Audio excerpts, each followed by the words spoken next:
You guys, I'm about to try my first cashew apple, and I'm pretty excited about it. And for those of you who have no idea what I'm talking about or who I am, hi, I'm Val from Very Vegan Val, and this is a cashew apple. They can either be yellow or red, and right here at the bottom is where the cashew nut grows. Every single cashew you've ever eaten has grown on a cashew apple like this. It is kind of bananas to think about the number of cashew apples that grew for a bag of cashews. Now you might have noticed that my cashew apples have been frozen.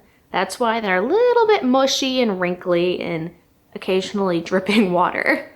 So I live in New England and not in South America or India where they're more common and where they're grown. So I've never actually found fresh cashew apples before. But the other day when I was at my Indian grocery store, in just some little random corner in the produce section, there was a freezer. And in that freezer were these frozen cashew apples. So naturally, I had to get them, and we're gonna be trying them today. As a vegan, I eat a lot of cashews in cheeses and creamy sauces. So honestly, I'm feeling kind of honored to get to explore a little bit more about the cashew. You can see that there's some bruising on this cashew apple, and I think that's a lot of the reason that they're not commercially sold, is they don't ship well. All right, so we're gonna start off by taking off the nut. In fresh ones, you can usually just twist them off, but because it's frozen, it's a little bit more mushy. So we're just gonna gently cut it off. There we go. And interestingly, you can't actually eat that cashew yet. Inside the shell, there's a toxic substance that's similar to poison ivy. So you really wanna avoid ingesting it or getting it on your hands. I'll put it aside for now, but let's see, we might do something with it later. I also made sure to cut off the part of the cashew apple that directly touched where the nut was, because it is similar to poison ivy and can give you that rash. I don't need any part of that. I actually just got my first poison ivy rash like a week ago, and I don't need to do that again. So we'll just get rid of this bit.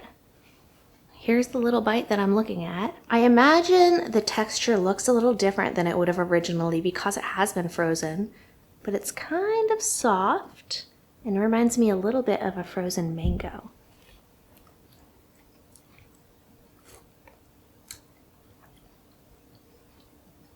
It's very sweet and tropical. It has a little bit of a floral note to it, and it's very juicy.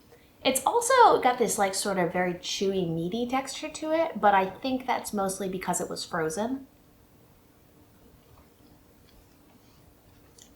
And then of course you're left with the astringency, which is sort of like after the fruity feeling hits your mouth, it's left kind of drying it out.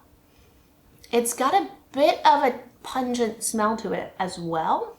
It also kind of reminds me a bit of a banana, like a mango banana, mixed with a honeydew melon. It's really quite nice. One thing that's interesting is I almost expected it to sort of taste like a cashew, but I don't really taste any crossover between the nut and the fruit. I have read that a lot of the time these cashew apples are broken down and then made either into a juice or fermented into an alcohol. So I thought I'd try the juice today. I'm just gonna take one of my cashew apples and chuck it in a blender with some water and see how that goes.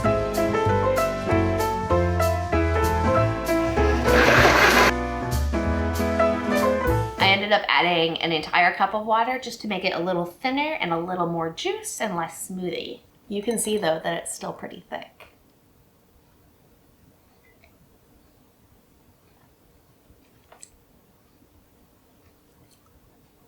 One would want to strain that. You can see that it's a lot more juice-like and less viscous. Let's try again. Yeah, it definitely is a lot more pleasant without getting like the more stringy bits from the pulp. It's also still very astringent, and it's honestly really nice. It's like refreshing and causing you to want more refreshment at the same time. I'm gonna filter the rest of my cashew apple juice before I drink it, and oh my goodness, was this an interesting experience. And I'm not really quite done yet. I think we should do something kind of ridiculous. I have 4 cashews right here, covered in poisonous sap. That's right, 4 cashews. So let's process them. My understanding is that the key is going to be roasting them. And in the process, they give off a lot of flammable gas. So you have to do this outside. Therefore, I'm going to trust it to my wee tabletop grill. I do want to stress that I have no idea what I'm doing, and this is absolutely not a tutorial. It is an experiment.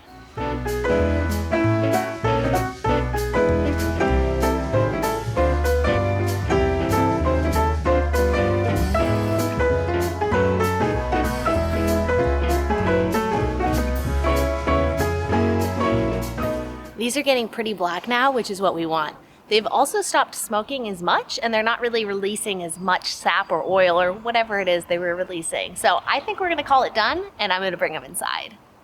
We got these really, really charred, so hopefully we are safe from poison ivy-like things. Although for what it's worth, if you do get poison ivy, or probably cashew nut poisoning as well, there's a product called Cashew out there that is amazing. You just wash it and it just removes all the oil and stops it from spreading. Excellent, highly recommend. The next step is to remove the cashews from the shells. I'm gonna use a hammer. Oh, I definitely over roasted my cashews. I definitely went better overcooked than undercooked with these. Are you ready to see what it's all been about? Look at that. Y'all, I bought a grill for this. I didn't own a grill. I bought a grill so that I could char 4 cashews. And now we will eat it, even though it is quite burnt. This piece here is definitely less burnt than many of them, so I'm gonna go with that. Yeah, you know, it doesn't taste better than a store-bought cashew. Obviously it's a little bit burnt. It does have a nice flavor though, the ones that aren't super burnt. The ones that are super burnt, it just tastes like char. It does have a nice cashew flavor, and mostly, you know, it just tastes like a cashew. Well-roasted cashew. Really, what I've learned from all of this is that I should stop complaining about how much cashews cost, because they don't really cost enough. And you know what else? I had fun exploring cashews with you. Thank you so much for joining me in tasting a cashew fruit for the first time and in micro batch cashew roasting. If you want to stick around for more of our adventures, please subscribe and like this video if you enjoyed it. Until next time, that's it. Bye-bye.